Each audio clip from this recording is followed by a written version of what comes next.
मोटू और पतलू के गांव में बड़ा ही उत्साह था।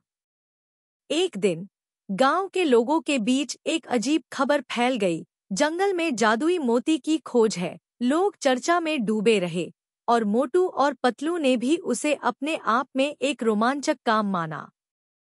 जंगल की यात्रा की तैयारी में उन्होंने अपने वफादार दोस्त गोलू और गुल्लू को भी शामिल किया।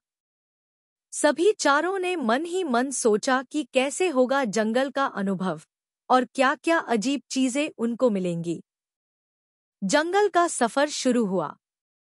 वे अजीब पेड़ पौधों, हरियाली और वन्य जानवरों के बीच से गुजरते हुए आगे बढ़ रहे थे। जंगल की सुंदरता उन्हें मग्न कर रही थी। अचानक उनकी नजरें एक सुंदर झील पर पड़ी।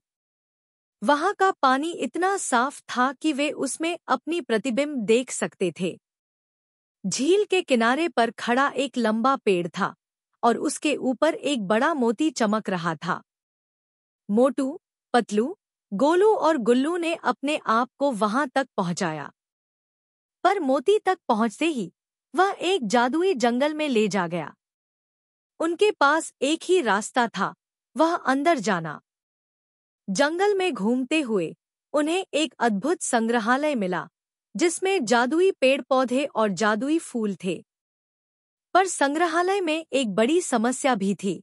वहां भूतों और भूतिया घूम रहे थे। मोटू और पतलू ने अपने दोस्तों को संग्रहालय की समस्या के बारे में बताया। उन्होंने मंत्रों का जादू सीखकर उन भूतों को दूर किया और अंत में मोती तक पहुंचे। पर मोती फिर भी एक नया परिसर खोल गया, जहां फूल बिना किसी चुनौती के खिल रहे थे। पर जैसे ही उन्होंने उन फूलों को छूने का प्रयास किया, एक और चमत्कार हो गया। उनकी आवाज से जंगल का एक बड़ा औरत उनके पास आई। वह उन्हें बताई कि वह जंगल की मालिका है और वे मोती को छूने की इच्छा करती हैं। मोटू और पतलू ने जंगल की मालिका से मिलकर उनकी चुनौती को स्वीकार किया। उन्होंने मालिका की चुनौती को पार किया और अंत में मोती को हासिल किया।